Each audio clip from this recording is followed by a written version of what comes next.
Welcome to Discovering. Right now, we're in the height of the fall color season, but tonight we're going to rewind back 4 months to a hiking and fishing adventure I did on the Fox River Pathway. It was about 87 degrees all day. We hiked about 6.5 miles. So sit back and relax. It's Monday night and it's time for Upper Michigan's very own Discovering. The secret streams that flow beneath the cliffs of colored stone. Forest thick and healthy with birch and pine and oak. Surrounded by the greatest lakes this world has ever known. The black bear's awesome presence as he roams the hills and fields. Call of the timber wolf, the loon's lonesome trill. The eagle soaring high above, the trout lies deep and still. These are what I treasure, the only way I measure feelings that I have for this fine land. There is so much to discover when you're a long-time lover of northern Michigan.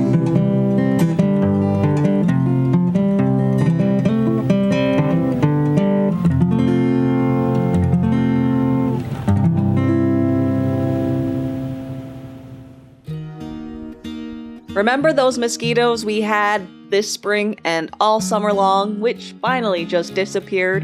And remember that unusually hot week we had in May? That was 4 months ago, so I can understand if you don't remember, but it's a week I won't forget. Not every hiking trail in the UP takes you above the sandstone cliffs and beaches of Pictured Rocks, through the rugged wilderness of Isle Royal, or the old-growth forests of the Porcupine Mountains. Some take you through cut-over, desolate plains of reindeer lichen and blueberry brush, scrubby jack pine forests, and mosquito-laden swamps.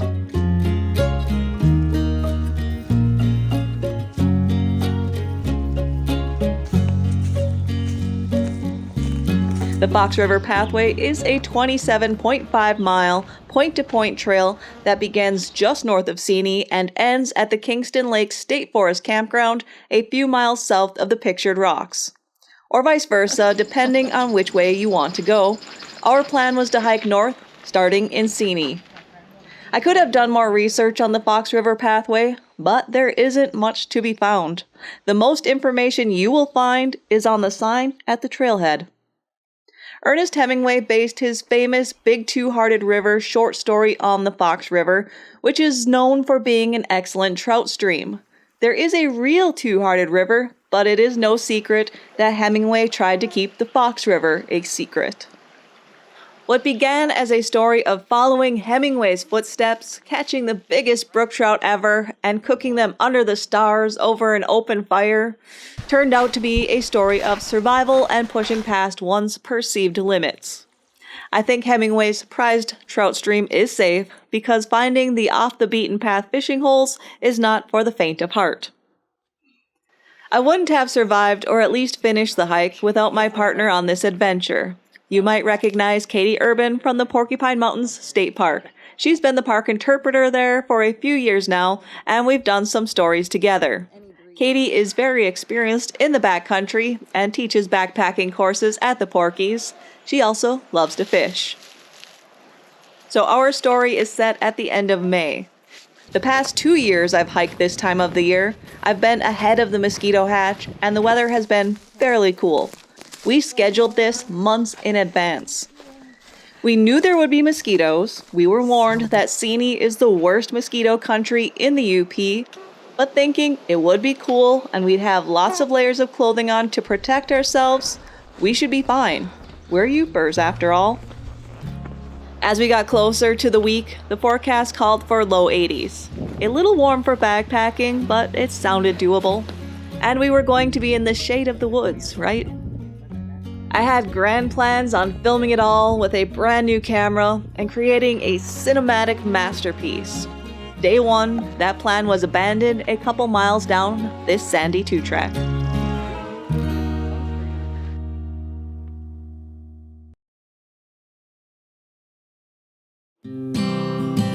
Knowing that the mosquitoes were out full force already, we were still excited to do the trip, and our enthusiasm carried us through the first mile of mosquitoes and unmaintained trail.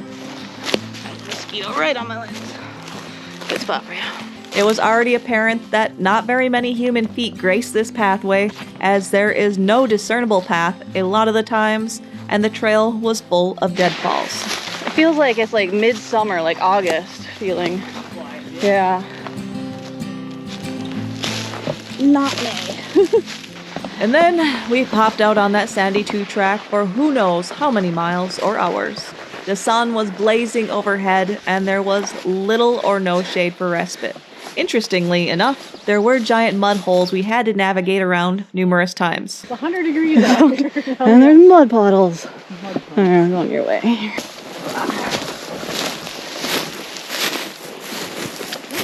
Yeah, no.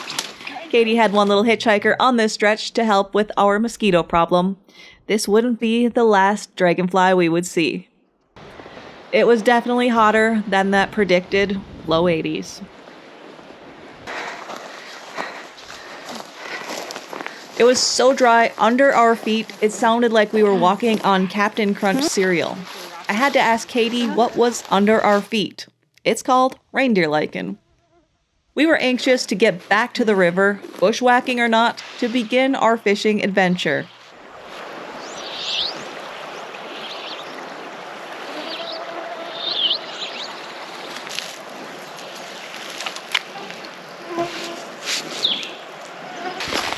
For this journey, we were using the Onyx Hunting GPS app to help us navigate, and the app showed 2 Fox River campgrounds. We should have known better. We came to what we thought was the first campground to take a break and fish. We did fish for a while, but again, no luck.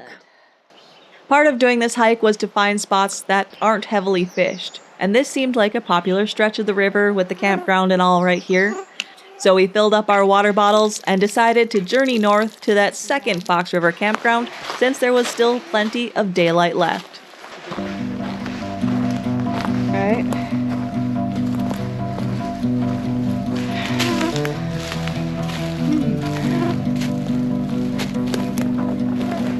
Huh?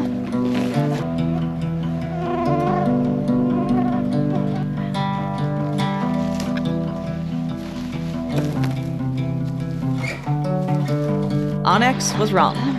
There are not 2 Fox River campgrounds. I think this spot was once a campground and now part of the land is privately owned. Based on our GPS coordinates, we decided this spot was state land, and with the battered picnic table overlooking the river, it looked like as good a place of any to set up camp for the night. Miraculously, the mosquitoes quieted down enough to let us set up our tents and eat dinner in relative peace for a few minutes, and then we dove into our tents to finish our meals. Neither of us felt fabulous from the heat and exertion, and we found a few wood ticks along the trail too. It was about 87 degrees all day. We hiked about 6.5 miles, I think. Not sure. Give or take. Yeah. Tried doing a little bit of fishing. I lost a couple hooks. How many did you lose, Katie? I lost one, but I found one, so I'm even. Katie's even. She lost a spinner and found a spinner, so she's even. I've lost 2 hooks.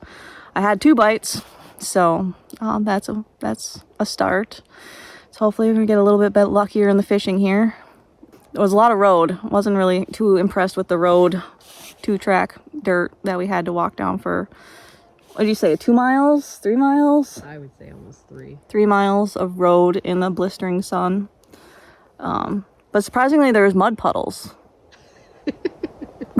Just wide enough to have to pick around them. Right? I had to go around the mud puddles that are in the middle of this desert. And the terrain was flat, so that's a bonus. We're not building a campfire tonight because it is so dry. It's ridiculously dry. It's like a very high fire warning, so would be a really bad idea. But it's hot. It's probably still 87 degrees. I don't think we need one to stay warm. And we've got ways to cook food without that. And we didn't catch any fish yet, so don't have to worry about cooking those. So Bonus. All right.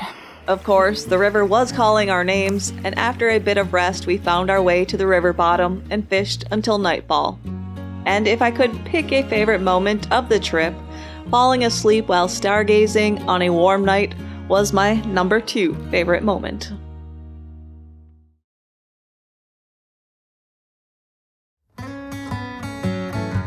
Mosquitoes are early risers. Katie had a brilliant idea. The only way to eat breakfast without a head net on is to walk and eat. For years, I've carried 100% DEET with me in case of emergency. This was an emergency. And as much as we hated it, we used it. After packing up, we gave this stretch of river one more try. I actually hooked a brookie, but before Katie could turn the camera on, the little bugger came off my hook. This was supposed to be a 4-day hike, spending 3 nights, because we were going to be spending a lot of time fishing. I'm not sure when we decided to make it a 3-day hike. I'm assuming here on day 2. If we thought day 1 was hot, day 2 was hotter. My thermometer got up to 101 degrees in the sun. I thought mosquitoes didn't like direct sunlight and kept to the shade. If you think this too, we're both wrong. So it's hot, and the bugs are absolutely miserable, but each time we came near the river, we forgot about the mosquitoes and how hot we were, and stopped to wet a line. Are we fishing? I mean, we might as well. Like, it's right open right there. Might as well just lose some bait down there. Sounds good. All right. Sometimes just a couple quick casts, and sometimes we'd spend an hour. We found one really good spot where we both had numerous follows and some bites, but neither of us landed one. Any luck? No. You, so close. You come up and they grab it, and they run away. The next spot we dug up some real worms. Oh, where'd it go? Here it is. And with our pockets full of worms, we split up. I went downriver while she went upriver, or it was the other way around. I had already given up on my cinematic masterpiece and paid little attention to my camera setups. Sadly, because I did catch my first brookie. And when I say first, I mean this is my very first brook trout I've ever caught. I got him! I got him! I got one!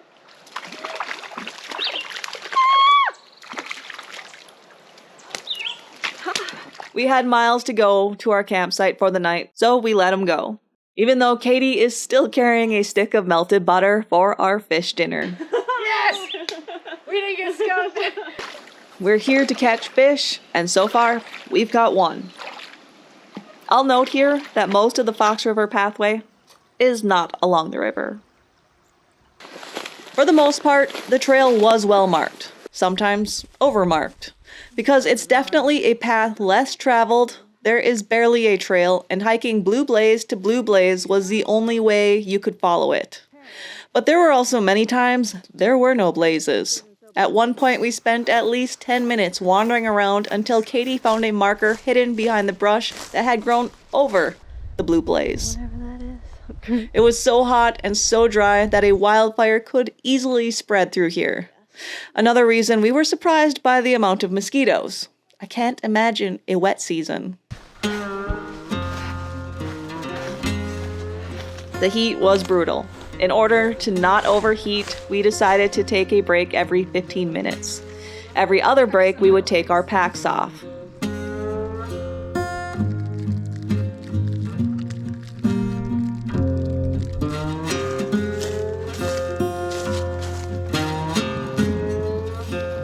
We filled up our water bottles every spot we could, even some pretty nasty looking lakes.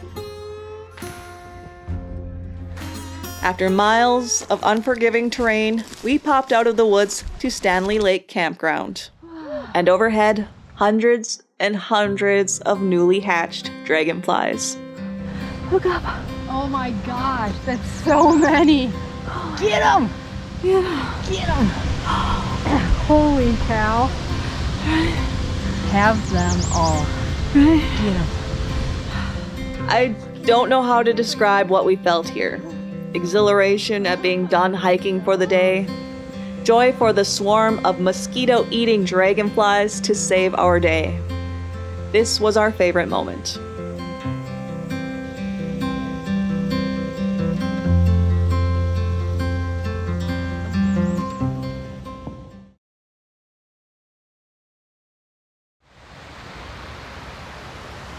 If you Google Stanley Lake Campground, the only thing you will find is an old blog that notes its primitive nature and says it is a very popular old favorite campground among the people of Seney.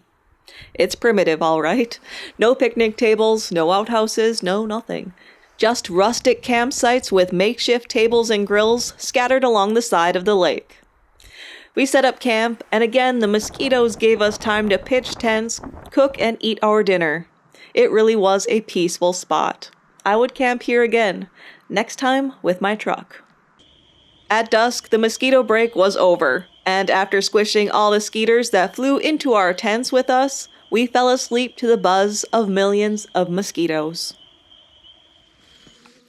Day 3. We are getting out of here. Ready? Ready. Keep cool and have some blood left by the end of the trip. That's the goal today. It was already hot before the sun rose. It's a good thing we did not get on trail before daylight, though, because we would have never found our way out. Right away was the swampiest section of the pathway. We passed many good-looking fishing holes, including this one with a beaver dam, but the mosquitoes were just too thick. You could grab handfuls out of the air. By now, I've come to the conclusion mosquitoes are only here to annoy us. But I do imagine they play a role in the ecosystem, like feeding our favorite dragonflies and other birds and bats. Apparently, they also pollinate flowers. Did you know there are more than 3,500 mosquito species, only 400 transmit diseases, and most don't feed on humans at all? Go figure, we have the brand that like human blood. We could have worse things here in the UP, I suppose, like giant snakes. Throughout the pathway are multiple plains areas. They are eerie graveyards of jagged pine stumps left over from the lumbering days when UP forests were cut down to build cities to the south. For some reason or another, not much grew back here, just gnarly tombstones and reindeer lichen. Back over here. Is that a blue dot on the back of that white pine there? The one's kind of the branches are dead stump. Tell what that is. One of our breaks was at the lake we planned to set up camp that night. It was a beautiful spot. Part of me wanted to just stop here for the night, but the part of me that wanted to get this over with was stronger. At another lake, we sat and watched dragonflies emerge from their larval stage. And then they cocoon in their little skin bodies and so they're attached in there. And they crawl up on land. And then they hang out for a little bit and then they pop out. And then they fly around and eat all these mosquitoes. The only other signs of life we saw along the trail were a sandhill crane, a luna moth, and a turtle. Amazingly, the last couple miles of the trail were well marked, with bird-watching benches and fancy trail markings that seemed like overkill compared to the previous 25 miles. This part of the trail must see more traffic. Hours after we hoped to be done, but still a day early, we finished the 27.5-mile Fox River pathway. We were sweaty, stinky, dirty, and probably less a few pints of blood, but we survived. And a story we will both tell for years. I'll never look at a few mosquitoes again the same way. This summer, when everyone was complaining about the mosquitoes, myself included, I thought, you had no idea. It was physically challenging, but more so mentally. We both had our breaking points, which only lasted a few seconds, and we'll leave those on the trail.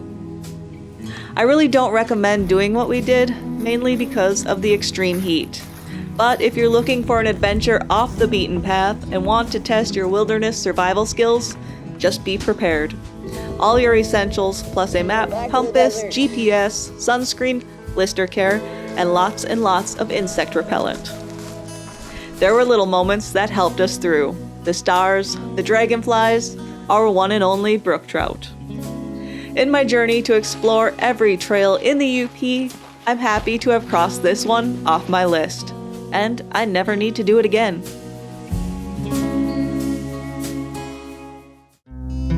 That's all for tonight, and I hope to see you right back here next week for Upper Michigan's very own Discovering.